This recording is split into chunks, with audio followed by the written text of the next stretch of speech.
My educational channel విద్యా ఉద్యోగ సమాచారానికి స్వాగతం. Degree semester 2 first year semester 2కు సంబంధించి తెలుగు లెసన్స్ అన్నీ కూడా మనం డిస్కస్ చేస్తున్నాం.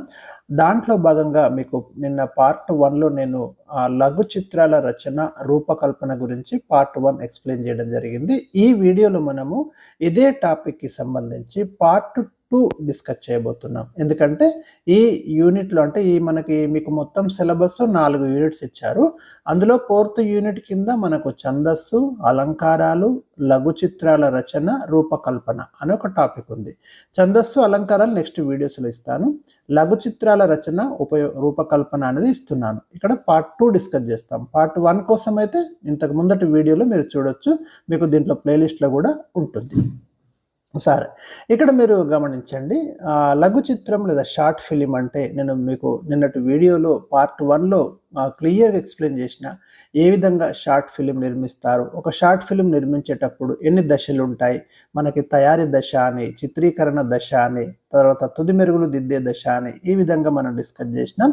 మరి షార్ట్ ఫిలిమ్స్ అంటే లేదా లఘు చిత్రం అంటే ఒకే ఒక సంఘటన లేదా కథాంశం ఆధారంగా తక్కువ నిడివితో 40 నిమిషాల లోపే మనకి ఈ కాల వ్యవధి ఉంటుంది. తక్కువ పాత్రలతోటి, తక్కువ బడ్జెట్ తోటి మరి చిత్రించేదానిని మనం షార్ట్ ఫిలిం లేదా లఘు చిత్రం అంటాం. మరి లఘు చిత్రాల రచనకు సంబంధించి నిన్న డిస్కస్ చేసినాం. ఇవాళ మనం ఈ వీడియోలో లఘు చిత్రాల వల్ల ఉపయోగాలు అంటే షార్ట్ ఫిలిమ్స్ వల్ల ఎలాంటి ఉపయోగాలు ఉన్నాయి అనేది మనం చూడాలి. మీరు ముందుగా సినిమా కనుక చూస్తే మనకు సినిమా అనేది దాదాపు ఒక 3 గంటల వ్యవధి కలిగి ఉంటుంది. అదే షార్ట్ ఫిలిం చూస్తే మీకు 40 నిమిషాల లోపే ఉంటుంది. కాబట్టి ఒక బలమైనటువంటి సమాచారాన్ని, సందేశాన్ని మనము త్వరగా చేరవేయడానికి సినిమా కంటే మరింత శక్తివంతంగా షార్ట్ ఫిలిం అనేది మనకు పనిచేస్తుంది. కాబట్టి మరి ఈ లఘు చిత్రాల ఉపయోగాలు చూసినట్టయితే మీరు నెంబర్ 1 దీంట్లో చూడండి, సందేశాన్ని త్వరగా చేరవేయడం.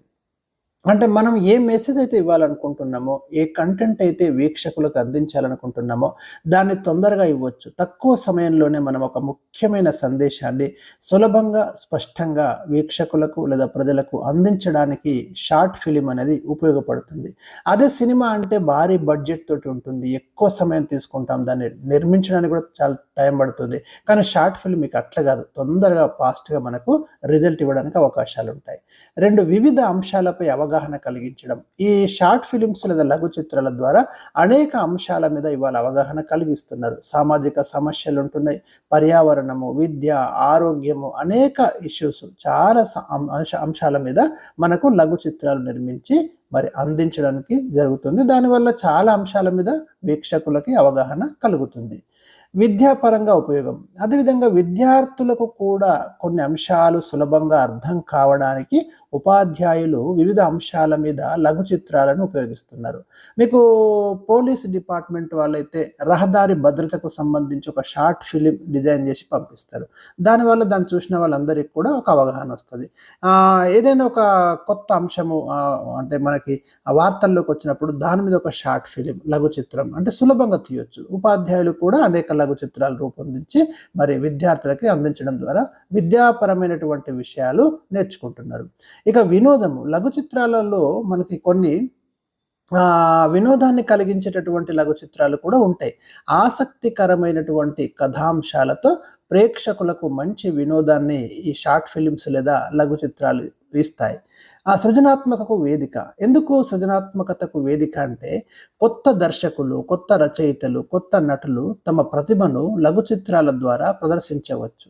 దీనివల్ల ఏమవుతుంది, ఈ లఘు చిత్రం ఎవరైతే సినిమా డైరెక్టర్లు కానివ్వండి, సినిమా నిర్మాతలు కానివ్వండి చూసినప్పుడు ఇలాంటి వాళ్ళకు సినిమాలలో కూడా అవకాశాలు వస్తాయి. అంటే ప్రతిభను, సృజనాత్మకతను ప్రదర్శించుకోవడానికి ఈ షార్ట్ ఫిలిమ్స్ లేదా లఘు చిత్రాలు అనేవి ఒక వేదిక లాగా, ఒక ప్లాట్ఫామ్ లాగా వాళ్ళకు ఉపయోగపడతాయి. ఇది కూడా ఒక రకమైనటువంటి ఉపయోగం. ఇక తక్కువ ఖర్చుతో నిర్మాణం. పెద్ద సినిమాలతో పోల్చినప్పుడు మనం తక్కువ ఖర్చుతోటే లఘు చిత్రాలను తయారు చేయవచ్చు. ఒక సినిమా తీయాలంటే కొన్ని కోట్ల బడ్జెట్ కావాలి. కానీ మీరు ఒక షార్ట్ ఫిలిం తీయాలంటే 1,00,000 రూపాయలు, 40,000, 50,000 లోపు కూడా తీయొచ్చు. కాబట్టి తక్కువ బడ్జెట్ తోటి తక్కువ టైంలో మీరు వీటిని నిర్మించవచ్చు. సోషల్ మీడియా ద్వారా వ్యాప్తి. సినిమాను మీరు సోషల్ మీడియాలో రిలీజ్ చేయలేరు, కానీ ఒక షార్ట్ ఫిలింని మనం ఇవాళ సామాజిక మాధ్యమాల ప్రభావం చాలా ఎక్కువగా ఉంది. మీరు యూట్యూబ్, ఇన్స్టాగ్రాము, ఓటీటీ లాంటి వాటిలో ఈ షార్ట్ ఫిలిమ్స్ లఘు చిత్రాలను విడుదల చేయడం ద్వారా తొందరగా వీక్షకులకి పెద్ద మొత్తంలో మీకు వాటి యొక్క వీక్షకుల సంఖ్య పెరుగుతుంది, వ్యూస్ వస్తాయి. కాబట్టి ఎక్కువ మంది చూడడానికి అవకాశం అయితే ఉంటుంది. ఇక తక్కువ సమయంలో లఘు చిత్రాలను పూర్తి చేయవచ్చు. దానివల్ల ఈ ఫిలిం మేకర్ ఇంకో ప్రాజెక్టు మీద దృష్టి పెట్టచ్చు. అంతర్జాతీయ ఫిలిం ఫెస్టివల్స్లో కూడా ఈ షార్ట్ ఫిలిమ్స్ ప్రదర్శించవచ్చు. ఉదాహరణకు ఆస్కార్ లాంటి వేదికల మీద కూడా షార్ట్ ఫిలిమ్స్ ప్రదర్శించడం ద్వారా ఏమవుతుంది, మనకి ప్రపంచవ్యాప్తంగా గుర్తింపును పొందవచ్చు. సో ఇవి మనకి లఘు చిత్రాల వల్ల ఉపయోగాలు. కాబట్టి మరి విద్య, వినోదం, అవగాహన అనే 3 రంగాల్లో ఈ లఘు చిత్రాలు లేదా షార్ట్ ఫిలిమ్స్ ముఖ్యమైనటువంటి పాత్రను పోషిస్తాయి. ఇక లఘు చిత్రాలు రకాలు అనేది ఇంకొక సబ్ టాపిక్. దీంట్లో లఘు చిత్రాల వల్ల ఉపయోగాలు, లఘు చిత్రాలు రకాలు చూద్దాం. ఈ క్రింది విధంగా వర్గీకరించవచ్చు. కథ ఆధారిత లఘు చిత్రాలు, నెరేటివ్ షార్ట్ ఫిలిమ్స్ అంటాం. ఒక కథ, పాత్రలు, సంఘటనలతో ఇవి ఉంటాయి. వీటిలో ప్రారంభం, విషయం, ముగింపు ఈ విధంగా విభజించబడి ఉంటుంది. ఇవి కథా ఆధారిత లఘు చిత్రాలు. డాక్యుమెంటరీ లఘు చిత్రాలు ఉంటాయి. దీంట్లో ఏముంటుందంటే మనకి నిజ జీవిత సంఘటనలు, వ్యక్తులు, సమస్యలపై దృష్టి కేంద్రీకరించి సమాచారం ఇవ్వడం వీటి యొక్క ముఖ్యమైన ఉద్దేశం. ఇక్కడ కథ కాకుండా వాస్తవ సంఘటనలు, నిజ జీవితంలో ఎదురయ్యేటటువంటి సంఘటనలు, వ్యక్తులు, సమస్య మీద ఫోకస్ చేయడము ఈ డాక్యుమెంటరీ లఘు చిత్రాలలో మనం చూడొచ్చు. ఇక యానిమేషన్ లఘు చిత్రాలు. యానిమేషన్ అంటే మనకు తెలుసు, కార్టూన్స్ లేదా గ్రాఫిక్స్ ద్వారా కూడా కథ చెబుతారు. మీరు చూడండి, పిల్లలకు, విద్యార్థులకి ఆసక్తికరంగా ఉండడానికి ఇలాంటి గ్రాఫిక్స్ ఉపయోగించి షార్ట్ ఫిలిమ్స్ తీస్తారు. వీటిని మనము యానిమేషన్ లఘు చిత్రాలు అంటాం. ప్రయోగాత్మక లఘు చిత్రాలు, ఎక్స్పెరిమెంటల్ షార్ట్ ఫిలిమ్స్, కొత్త విధానాలు, సృజనాత్మక ఆలోచనలు అంటే క్రియేటివ్ ఐడియాస్తో వీటిని రూపొందిస్తారు. ఇవి సాధారణ కథల కంటే భిన్నంగా ఉంటాయి. ఇక సామాజిక సందేశ లఘు చిత్రాలు ఉంటాయి. సమాజంలో ఉన్నటువంటి సమస్యలు, దాని పర్యావరణము, విద్య, ఆరోగ్యం గురించి ఇవి అవగాహన కలిగిస్తాయి. వీక్షకులకు మంచి సందేశాన్ని కూడా ఇస్తాయి. ఇంకా కామెడీ షార్ట్ ఫిలిమ్స్ ఉంటాయి. హాస్య లఘు చిత్రాలు అంటాం. ఇందులో కామెడీ లేదా హాస్యం ప్రధానంగా ఉంటుంది అన్నట్టు. వీటిలో వినోదమే ప్రధానంగా ఉంటుంది. వీటిని వినోదాత్మక లఘు చిత్రాలు లేదా హాస్య లఘు చిత్రాలని కూడా పేర్కొనవచ్చు. ఇక థ్రిల్లర్ లేదా సస్పెన్స్ లఘు చిత్రాలు, ఆద్యంతం మనకు ఉత్కంఠ, ఆసక్తి, ఏం జరుగుతుంది, నెక్స్ట్ ఏం జరుగుతుంది, ఇలాంటి గనక ఈ థ్రిల్లింగ్ గనక ఉంటే వాటిని థ్రిల్లర్ లేదా సస్పెన్స్ షార్ట్ ఫిలిమ్స్ అంటాం. చివరిలో ఒక ట్విస్ట్ కూడా ఉండొచ్చు. ఇక విద్యా లఘు చిత్రాలు, పాఠాలు, నైపుణ్యాలు నేర్పడానికి ఈ ఎడ్యుకేషనల్ షార్ట్ ఫిలిమ్స్ని ఉపయోగిస్తారు.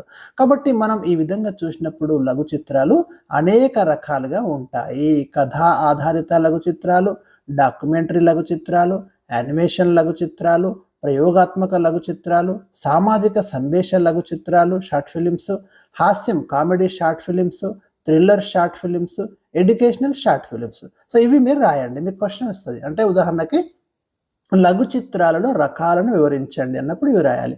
లఘు చిత్రాల ఉపయోగాలు రాయండి అన్నప్పుడు ఇందాక పైన చెప్పింది రాయాలి.